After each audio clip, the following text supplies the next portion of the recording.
Hello and welcome back to another episode of Beyond NSU. I'm your host, Chloe Ryan, and today we're going to shake things up a bit. We're going to actually go beyond NSU. I'm not going to interview any alum. No alums are being interviewed. However, I am going to interview Lorea Turner.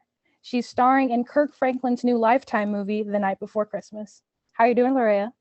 Hey, I am doing so well. Thank you so much for bringing me on. I'm so excited to be here. I'm so excited too. And Lorea is actually sporting NSU gear in the film. So we're going to talk to her about her journey becoming an actress and her singing career as well, because she sings as well. So, Miss Lorea, you told me you're from Indianapolis, correct? Yes, I am born and raised, and I've been traveling a lot since, my career has picked up, but now I have officially relocated to Los Angeles, California, 2 months ago. So I'm excited to be here. That's Indiana native. That's a big change. Indianapolis to California. How has that transition been so far? It has been an adjustment. It really has. It's just like I have my village back at home and, that's kind of my comfort zone. But, moving and relocating, you have to find a new tribe, and just like the hustle just gets 10 times, more in there. So it's good, but it's definitely a transition. But I'm excited and happy to be here because it's been great since I've been here. I've gotten so much done. So I love it. That's awesome. So I know you started out in Vine. You were 15 when you started out on Vine. However, before Vine, when did you start singing? Yes, so I sang. Unfortunately, my parents forced me to sing in church. I kind of always started, just from the church, and I did not ever want to do it, but that's the only place that I would sing, because I knew that I could sing, but I didn't necessarily want to. And and when I was 15 was like the first time. I really only started Vine because my cousin had bet me $15, and that was like snack money. So I had ended up just betting me some money. She's like, you need to sing on social media. So I'm glad that I did. That kind of just started everything for me. Your career started off as a vet. Yes. Basically. Wow. And when did you start like forming that love for it? I know it started off with kind of being forced to at church, but when did you actually form a love for music? So I started my love for music actually when I was 10, because my first love was not singing, it was the piano. I also play piano. And ironically enough, growing up, movies did not catch my attention. So I have two older sisters, and when they would go watch like the Disney movies, I would just go upstairs and play the piano. And that's kind of how I got started. And that's where my love for music really began, was when I started, challenging myself to play the songs that were on the piano, like for Eloise and stuff like that. So that is where my love for music began. Okay, I like that. Do you have any specific musical influences growing up? Yeah, so it's so funny. Rihanna, she's this big, just person now, but I fell in love with Rihanna because she was like the first Black woman that I seen who, was really just doing it. And she had, I was 10, and she had dropped Unfaithful at the time. And that was actually the first song that I learned on the piano where I like played and sing. Challenged to like play and sing it, and I just literally fell in love with her. And she was my first real inspiration because she was so beautiful. She was a Black woman, and so Rihanna was really the face for me and singing and playing piano. And then of course Alicia Keys as well. She was huge at the time. I was not that advanced to learn any Alicia Keys, but I just remember trying and just being so frustrated that I couldn't do it. But I used to think that I was Alicia Keys too after a while. So they definitely were heavy influences on me in my music. Okay. And do you still play the piano now? I do. Unfortunately, I don't play it as much as I used to. I actually kind of stopped when I left college because, there was the piano access 24/7, and just life has kind of gotten in the way. But every time I see a piano, I'm always just going straight to it and just playing what I can. But I still love it the same. Okay. And Yes. let's talk Vine. What were you singing when you went viral on Vine? Oh my goodness. I had a lot of like sounds that were really popular in Vine, but I Uh-huh. specifically Body Party by Sierra was a super popular Mhm. one. And then there was a theme song, the Every Kiss Begins Okay. So I Yeah. did that, but I own rendition of it, and that one took off as well. So Oh really just wow. have fun, and that's really when I started to enjoy singing, and that I just like, because like I said, growing up I hated it, but singing on Vine is when I genuinely love to sing, and not necessarily from the support of others, but I don't know, I guess I just started sitting with myself with it more, and I was like, wow, I really enjoy singing. So I would just sing everything honestly on Vine. So what were the next steps after you had went viral on Vine? What was going through your mind? What you were like, what should I do? What went through your mind? Yes. I did Vine for like 2, 3 years, and I was developing and picking up a lot of traction. And there was a lot of people. That's kind of how I had my transition from online to starting to get involved into the music industry, because there was a lot of people from the music industry who were reaching out and asking if I had a deal. And I really couldn't believe it. And I always wondered how people got signed and how people had the attention. And social media is something that hasn't always been around forever. Like I feel like we kind of watch social media become this big thing of what it is now. Yeah. So I'm surprised that people who really are in this industry started like saying like, hey, do you have a deal? And so that's really when I was like, okay, what am I going to do? Like, am I really going to make this my career? Like, do I Yeah. really like singing to really do Mhm. this? Before you make a deal. So did you make a deal? I I did. I had took up, these two guys. They were these producers, and I didn't sign a deal with them, but I was kind of flying. I was still in high school, Mhm. so I didn't sign anything with them. But that was when I started recording my own original music, and it kind of like went from going out there and recording music with them to meeting other people, and then me signing like a management agreement deal. And I kind of found my people in that time through them. So yeah, I ended up finding my management team through those two guys at the time. Oh, So that's yeah. dope. And you had mentioned college. Where'd you go to Mhm. school? I went to school at Indiana State University. It's located in Terre Haute, Indiana. Um, Indiana does not have any HBCU, unfortunately, but Indiana State was kind of like the HBCU of Indiana. Like all the Black people Mhm. was lit. Oh wow. That's really cool. And now you're repping HBCU in a movie. That is so cool. I did not graduate from Indiana State. I was there for 3.5 years. My career was taken off. I would go to Florida during my spring break, and we had a policy at Indiana State where if you missed more than like 4 classes or something, then it's automatic like C. Oh So wow. I just had to pull out, because I'm like, there's no way I can keep my grades and keep the GPA that I want while traveling. So I just had to. I'm like, school's always going to be there, and I Yeah. want to go back one day, but I'm just trying to do my thing and film and stuff now. But the fact that you made it to 3.5 years is a lot. How did you find that balance between your rising career and school? It's I struggled for a while to really find the balance.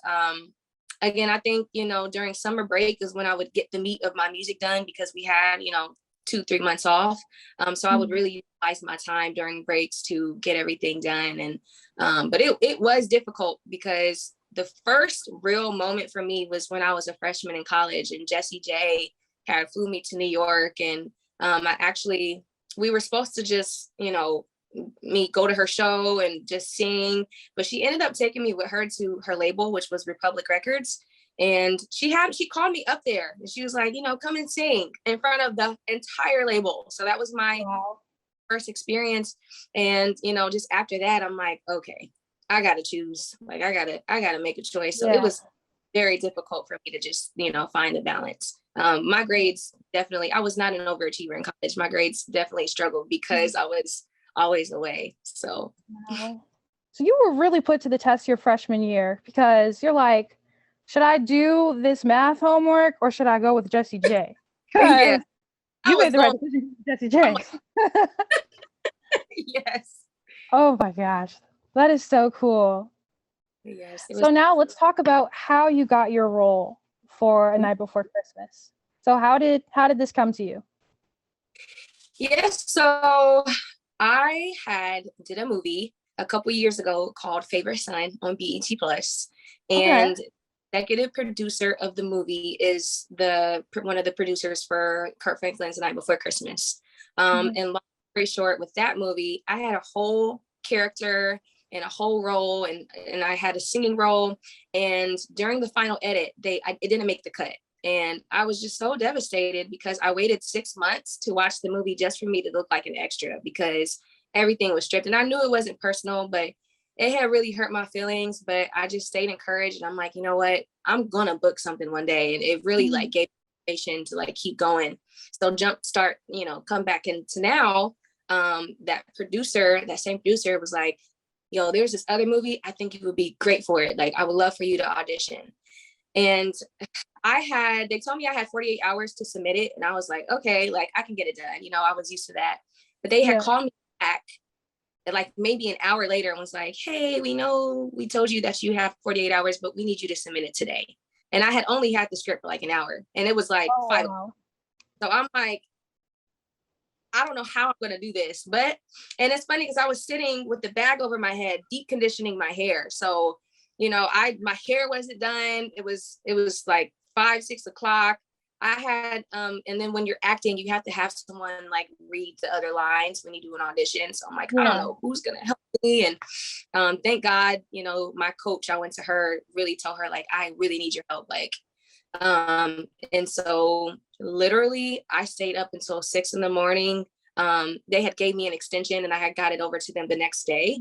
But I really just worked for it, and I stood up, just all night, just went for it. And I ended up booking the role 3 days later. And then they said, we start shooting Monday. And it was Wednesday when I got the role. So I'm like, oh, Oh Jesus, now I wow. gotta learn 100 scripts in the next 5 days. So it was a lot, but it just shows that, it's not easy. Yeah. You really have to be like persevere and really work towards it. So that's how, I got it. And here we are. I Yeah. did it. So did they know that you could sing when you auditioned? Was it like a package deal, like as long as you could act and sing, or was it just you just pursuing your acting career some more? Yes, it was a requirement for you to submit the role. And on top of the lines that I had to submit, I also had to submit a singing, like they had a song requirement. And so I had to sing a song as well. Okay. Yeah. So filming started, you found out on Wednesday, the following Wednesday. So how did you Mm-hmm. feel when you got the call? Oh, I was at work, and I have been like a music teacher for the past 5 years. Oh And wow. yes, and at the time I was an office assistant. And I was sitting at the front desk, and I literally was like, I asked my boss, I said, can I go home? Can I tell my mom, can I go home? Can I be done for the day? She said, go, goodbye. She's like, go practice, go rehearse. If you got to film Monday, goodbye. See you in a couple months. I actually never went back because I ended up moving to California. But Oh that was wow. the last day at that job when I actually got the call that I booked the movie. It's just crazy to Wow. just say this out loud. Yes, it was a time. It was truly a time. Okay. And you guys started filming when? After finding out? Yeah, so we started that Monday, but luckily we were like filming, but it was more so like rehearsals and Mhm. studio work. There are songs in the movie. And so, we did a lot of studio work. It wasn't like me filming the lines. So it bought me an extra week to, really solidify and like tap into the character. But I was prepared. I had learned, when I tell you, my mom and my friend helped me get those lines down. They were like taking shifts back and forth, and I was up every night. Like, that's all I did was eat, breathe that script so I could be prepared. So I'm like, I have to deliver. Like, I have to step up to the plate. Yeah. What a journey. Wow. So that's how you became the character? Because I was going to ask you, so how did you begin to embody this character? What's your process? I really, I really took the time to figure out who Nia was. She plays a 16-year-old girl, who has problems with her mom, and, she didn't want to be at church. And I can relate to that so deep because, again, I grew up in the church and I sang in church. So I really, acting is literally just bringing who you are. And it wasn't hard for me to pull those emotions out because I've lived that. And I also took, a lot of advice from Naturi, because Naturi was also 25 when she started her first lead role in Notorious.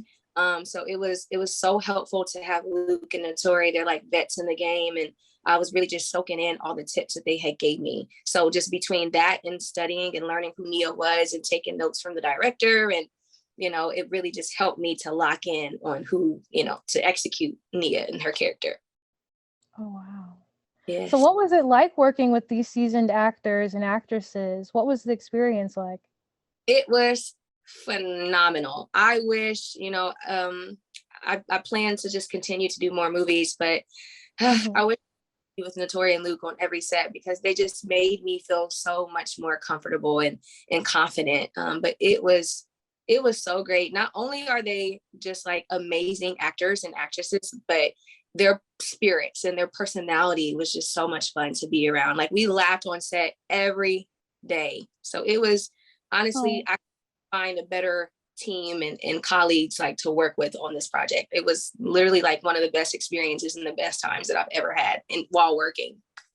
That's great. Do you have any challenges or hiccups while filming or while learning your script, learning the song? I think the biggest challenge for me was the long hours. Because I was lead, it was like boom, boom, boom, boom, boom. And there was even a moment to where we had a day that was like down, like everybody was off except for me because I had dance rehearsal. So it was very just like, I was very like sleep deprived. And I think that was like the biggest struggle. Like, it was all things: eat, breathe, and sleep the movie. Like, even on the weekends, I slept. Like, I slept so I could be recharged for Monday. Because sometimes, like, there were times where we were doing overnights and we wouldn't get off set till about 6-7 a.m. Wow. Like, my sleep was, and I'm not used to that. Usually I go to bed at a decent time, wake up early, but nope, it wasn't that. Every day, 12-hour shifts. Wow. So you mentioned dancing. You dance in this film too? Yes. Yep. It's some dancing in there. Acting. Triple threat. That is so cool. Shout out to me growing up in church, and that kind of was literally preparing me for this, because I praise dance back at the church when I was younger too, which I also hated at the time, but everything works together for the good. Yeah, full circle. Totally full circle. And I want to talk about your singing career a bit too. So I did listen to your single Secrets. It's a bop. Thank you. I believe you have an album coming up in 2023, correct? Yes, top of next year, yes. Okay, do we have a name for the album yet? We are solidifying that right now, but the music is, and I've been recording again for so long, so it's just really sitting down and making it a body of work. Like, what does Lorea want to say first? Like, I have so many songs, right? But what do I want to bring as like my first project? What do I want to say first? So that's kind of, I've been taking and really figuring, just being real selective to just make a real body of work, regards to just picking out songs just because they're good songs. Like, I want it to make sense. So I've been taking my time on that, but we're there though. We are there. Top of January. We're locking that in. So just stay tuned. And you write all of your music as well? Yeah, so it's a little mix of everything. I write a lot of my music. I work alongside a lot of like Tyon Christian and Troy Taylor, and they do a really good job at, we just bounce ideas off of each other. So it's really more so effort regards to just being me. But sometimes I sit and I write like songs of my own if I'm in that type of mode. Okay. All right. So I'm looking forward to the album. I followed you on Spotify. So Hey! I'll be waiting for the album to come out. And unfortunately, we have run out of time. You definitely have to come back. I want to continue our Yeah. We have to Yes, continue. maybe when my project drops, then I'll definitely let you know and call you like, hey Chloe girl, like we ready for part 2. Yes, we can deep dive and dissect all the songs. I'm excited. Yeah. I'm really excited. All right. Like I said, unfortunately, we have run out of time. I will see you all next time. And I want to thank you, Lorea, for being here with us. And I want to thank you all for watching. Thank you. I had a great time talking to your girlfriend. Yes. But we'll see you next time. I'm Chloe Ryan. Thank you. See you later.